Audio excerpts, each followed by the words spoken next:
요거 보고 해주시면. 네, 반갑습니다. 이제 지난주에 이어서 이번 주에도 발표를 맡게 된 백광인이라고 하고요. 금주는 이제 크롬 개발자 도구를 활용한 애플리케이션 분석에 대해서 소개를 좀 드리려고 합니다. 이제 목차는 이제 개발자 도구가 뭐고, 엘리먼트 각 탭, 여기 위에 있는 각 탭에 대한 이제 기능들, 그리고 Next.js에서 어떻게 디버깅을 하는지에 대해서까지 간략하게 좀 소개를 하고 금일 발표를 좀 마치도록 하겠습니다. 일단 개발자 도구가 무엇이냐, 이제 책에서는 뭐라고 얘기를 하냐면, 일단 크롬에서 제공하는 도구인 이런 개발자 도구를 사용을 해서 뭐 웹사이트 내 뭐 엘리먼트나 콘솔, 뭐 메모리, 네트워크 같은 여러 가지 지표를 확인할 수 있는 툴이다라고 소개를 하고 있고요. 어쨌든 개발자 도구를 제대로 활용하기 위해서는 이제 시크릿 모드를 활성화하는 것을 권장한다고 합니다. 뭐 기본적으로 설치된 이런 익스텐션 확장 프로그램이나 뭐 잔존해 있는 쿠키들과 같은 이런 요소들이 일관된 디버깅 환경을 구축하지 못하고 방해할 수 있다라고 설명을 하고 있네요. 그래서 이렇게 적어놨습니다. 이제 첫 번째로 이제 디버깅 툴에서 볼 수 있는 건 이 엘리먼트 탭인데요. 여기 이제 오른쪽 탭에서 보시면 아시다시피 이제 웹페이지를 구성하는 여러 가지 HTML, 그리고 이제 하단에 있는 이런 CSS들과 같은 이런 요소에 대한 정보를 확인할 수 있는 탭이다라고 생각해 주시면 될 것 같습니다.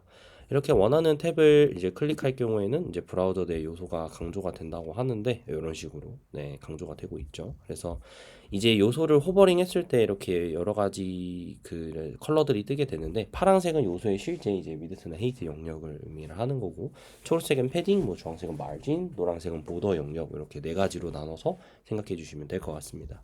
그래서 요소 확인 화면에서는 HTML 열람이 어쨌든 사용자가 직접적으로 이런 식으로 이제 도움 수정도 가능한데, 뭐 요소를 숨기거나 삭제하거나 뭐 복사하거나 하는 이런 부분들도 가능하고요.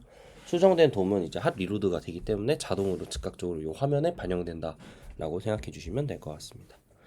그래서 이제 엘리먼트 탭 보시면은 요소 탭 오른쪽인데, 지금 제가 좀 좁혀놔서 이렇게 아래쪽에 좀 보이게 되는데, 좀 키우면 이렇게 오른쪽에도 뜨게 됩니다. 그래서 이제 스타일은 이제 태그에 포함된 이런 CSS, 뭐 클래스나 아이디나 이렇게 뭐 전역으로 적용된 이런 이제 CSS 요소들을 볼 수가 있고, 이제 컴퓨티드 같은 경우에는 이제 해당 요소의 요 실제 크기, 뭐 패딩, 마진, 뭐 마진 보더 이런 사이즈들을 이렇게 시각적으로 볼 수가 있고요. 레이아웃 같은 경우에는 이제 CSS 그리드나 아니면 뭐 이런 여러 가지 플렉스 같은 이제 레이아웃과 관련된 정보들이 나오게 되고, 그다음에 이제 이벤트 리스너 같은 경우에는 이제 제가 이 요소를 이렇게 클릭을 했을 때 이 요소에 뭐 부착된 이벤트 리스너가 있으면 뭐 이런 식으로 클릭을 굳이 하지 않아도 되죠. 참. 그래서 뭐 도큐멘트에는 어떤 요소가 달려 있고 이 디브 태그에는 어떤 클릭 이벤트가 달려 있는지 이런 식으로 이제 시각적으로 볼 수 있다 라고 하시면 될 것 같습니다. 그 외에 뭐 도움 중단점이나 속성, 뭐 접근성 등등의 여러 가지 정보들을 내포하고 있다 라고 생각해 주시면 될 것 같고요. 다음은 이제 소스 탭인데, 어찌됐든 저희가 리액트뿐만이 아니라 뭐 여러 웹 애플리케이션, 여러 프레임워크를 기반으로 한 웹 애플리케이션을 이제 로드하기 위해서는 기본적으로 여러 가지 파일들이 필요해요. 뭐 HTML이나 CSS, 뭐 번들링된 자바스크립트 파일 같은 것들. 그래서 이 친구들이 어떤 것들이 있는지를 확인할 수 있는 게 바로 이 소스 탭이다라고 봐주시면 될 것 같습니다. 그래서 이제 번들링된 뭐 JS 파일 뭐 이런 것들이 다 이 탭에서 이렇게 목록화해서 보여지게 되는 거고요. 근데 프로덕션 모드에서는 당연한 얘기겠지만 이제 번들러를 통해서 하나로 압축된 그런 번들된 파일을 보내기 때문에, 물론 뭐 청크 같은 걸 통해서 여러 개로도 쪼갤 수도 있겠지만, 어쨌든 이제 디벨롭 모드에서는 이제 소스 탭을 켜서 각 모듈 간의 파일을 추적하기가 용이합니다. 왜냐하면 이제 진짜로 그 하나로 합쳐지지 않는 여러 모듈들이 목록으로 보여지기 때문에. 그래서 이제 엘리먼트 탭에서는 어쨌든 돔 중단점을 저희가 플래그를 딱 세워서 그 중단을 시킬 수가 있잖아요. 그래서 소스 탭에서도 코드의 중단점을 걸어서 이제 자바스크립트 실행을 딱 중단을 시키고, 이제 그 과정에서 뭔가 유의미한 값을 얻기 위한 디버깅 작업을 뭐 수행할 수 있다라고 합니다. 다음은 빠르게 넘어가서 네트워크 탭인데요. 사실 네트워크 탭이 이제 저는 개발할 때 이 친구를 가장 많이 볼 수밖에 없는 그런 이제 상황인데, 어쨌든 웹페이지를 접속하는 순간에 발생되는 뭐 여러 가지 네트워크 그런 이제 통신들이 있을 거예요. 뭐 API 호출이라던가 아니면 뭐 파일을 가져오는 거라던가 여러 가지 이런 기록들이 다 저장이 됩니다. 그래서 여기 보시면은 뭐 fetch XHR, 뭐 CSS, JS, 이제 웹소켓 같은 이런 여러 가지 이제 요청 종류들을 저희가 이렇게 클릭을 해서 필터링을 할 수가 있고요.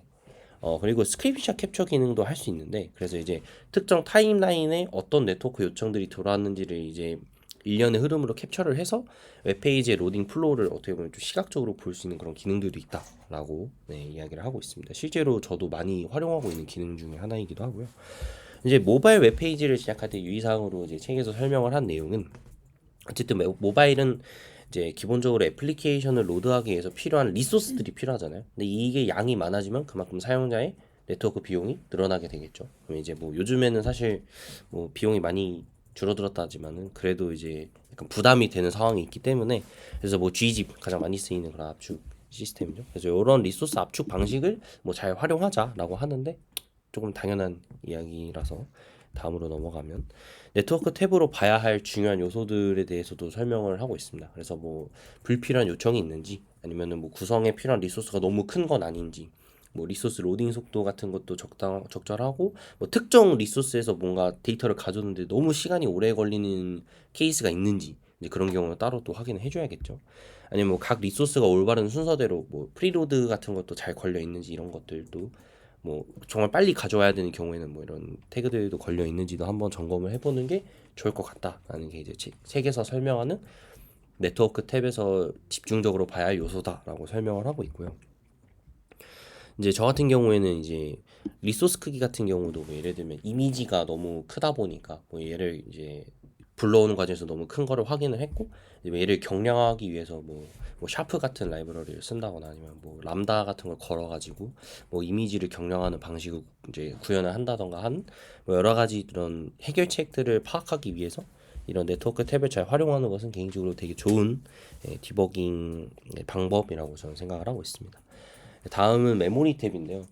저한테도 좀 미지의 영역인 것 같습니다. 메모리 탭을 사실 많이 써보지는 못해서 근데 이제 책에서 일단은 나온 내용을 한번 기반으로 설명을 하자면 이제 웹페이지가 어쨌든 이제 기본적으로 차지하는 메모리와 관련된 정보를 좀 열람하는 데 많이 쓰입니다. 그래서 보통은 뭐 메모리 리크, 뭐 누수라던가 아니면 속도 저하 아니면 뭔가 프리징 현상이 일어났다. 비상이죠. 이런 것들을 이제 관찰할 수 있는 도구라고 나와 있습니다. 그래서 여기 옵션을 보시면은 세 가지 옵션이 이렇게 나와 있습니다. 그래서 크게 이제 힙 스냅샷 그리고 이제 타임라인 할당 계측 그리고 할당 샘플 이렇게 세 가지의 기능을 제공을 하는데요. 그 전에 어떤 이제 인스턴트를 선택할 건지를 먼저 선택을 해야 되기 때문에 여기 하단에 보이는 이렇게 세 개의 인스턴스 중에서 어떤 이제 VM을 관측할 건지를 먼저 선택을 해주셔야 됩니다. 뭐 벨로그 이렇게 눌러도 이제 벨로그를 누르고 이 친구를 이렇게 하고 시작을 누르면 이제 이 VM에 대한 이제 타임라인이 계측이 되겠죠. 그래서 이걸 먼저 선택을 해주셔야 되고요. 두 번째는 이제 힙 스냅샷에 대해서 좀 간단하게 설명을 드릴 텐데 이 힙 스냅샷이 어떤 기능이냐? 현재 이 스냅샷을 눌렀을 때 이 페이지의 메모리 상태를 그대로 가져오는 그런 프로파일 도구라고 생각을 하시면 될 것 같습니다. 뭐 예를 들어서 이렇게 한번 찍어볼까요? 네. 이렇게 많이 나오고 있죠. 그래서 이제 사용자가 제가 이 스냅샷을 누르는 이 시점을 기준으로 현재 애플리케이션에서 차지하는 요 각 생성자 간의 메모리 현황을 이렇게 이제 도표로 보여주는 기능이다라고 생각을 해주시면 될 것 같고요. 좀 재밌는 기능이 하나 있는데 이제 예를 들어서 두 스냅샷을 찍고 이 스냅샷 사이의 변경 사항을 알고 싶다면은 이제 모든 객체 메뉴 여기 있죠. 여기에서 이제 스냅샷 제가 지금은 스냅샷이 하나밖에 없어서 이렇게 뜨는데 만약에 두 개를 촬영을 하게 되면은 이제 스냅샷 1에서 2 사이에 할당된 객체라는 이제 새로운 옵션이 추가가 되게 됩니다. 그래서 이제 얕은 크기의 항목을 기준으로 내림차수 정렬을 하게 되면은 이제 그 1과 2 사이에 새롭게 변경된 객체들의 목록이 뜨게 됐는데 그때 이제 어떤 객체가 어떤 인터랙션을 기반으로 생성됐는지를 좀 더 디테일하게 알 수가 있어요. 이 도표와 상호작용을 해서. 그래서 이제 저 같은 경우는 이 케이스를 좀 약간 한번 좀 테스트했던 것 같은데 이제 메모리제이션이 정말 잘 되고 있는지 좀 궁금해서 이 방식으로 한번 확인을 좀 했던 것 같아요. 이제 뭐 다른 이제 그런 블로그에서 나왔던 방식으로. 그래서 이제 두 스냅샷 간에 비교해서 메모리제이션의 함수가 보이지 않으면 이제 이후 스냅샷에서는 새롭게 생성이 되지 않은 거기 때문에 정상적으로 잘 메모리제이션이 된 거고 만약에 또 보인다 그러면은 재생성이 또 됐다는 의미니까 그래서 이제 메모리제이션이 잘 된 건 아니구나라고 저희가 파악을 할 수 있다라고 생각을 해주시면 될 것 같습니다. 그래서 좀 개인적으로 궁금했던 거는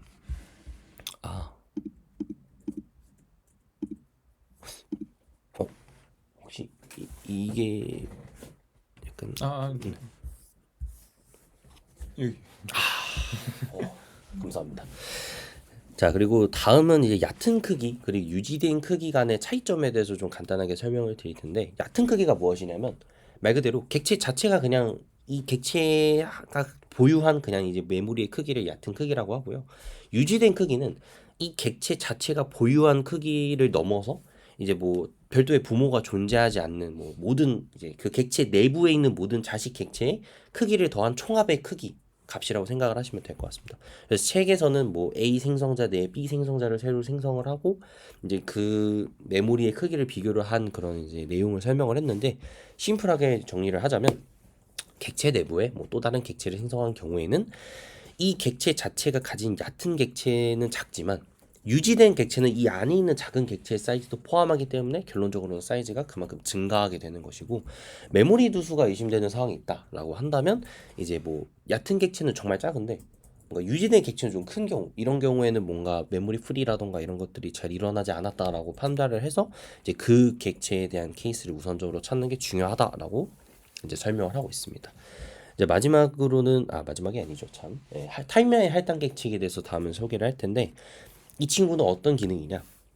이제 스냅샷은 방금 이제 제가 딱 캡처한 시점을 기준으로 스냅샷을 생성을 했다면, 이 친구는 이제 타임라인을 쭉 계산을 해서 그 일련의 변화를 메모리를 이제 일련의 변화에 대한 메모리의 뭔가 변경 사항을 유동적으로 확인할 수 있는 기능이다라고 생각을 해주시면 될 것 같습니다. 그래서 킵 스냅샷에 비해서는 연속적으로 뭔가 이런 변경 사항을 저희가 추적을 할 수 있어요. 뭐 몇 초부터 몇 초까지는 메모리가 어떻게 변화했고 이런 것들을 좀 더 가시적으로 볼 수 있는 기능이다라고 생각을 해주시면 될 것 같습니다. 그래서 이 계측 탭 내에서 지원하는 기능들은 뭐 타임라인 내에서 생성자의 변화가 어떤 식으로 이루어졌는지 이거를 이제 시간별로 끊어서 볼 수도 있고, 관측하고 싶은 기간이 뭐 1에서 10초인데 나는 3초에서 7초 사이만 보고 싶다 하면은 이렇게 드래그를 통해서 딱 그 부분만 또 관찰을 할 수도 있고, 특정 변수를 클릭해서 전역 변수로 또 별도로 저장을 시켜 놓을 수 있어요. 그러면 이제 얘를 콘솔로 찍어서 이 객체에 어떤 속성이 있고 어떤 프로토타입들이 있는지를 좀 더 이제 명확하게 알 수 있다라는 그런 장점도 있습니다.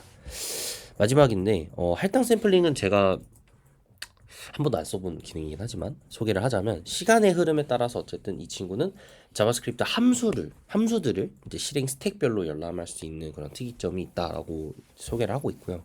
무거운 순으로 정렬할 경우에는 아까랑 마찬가지로 메모리를 얼마나 많이 점유했는가에 대한 그런 정렬이기 때문에 가장 많이 메모리를 점유한 함수가 이제 상단에 이 태스크에 이렇게 위치하게 됩니다.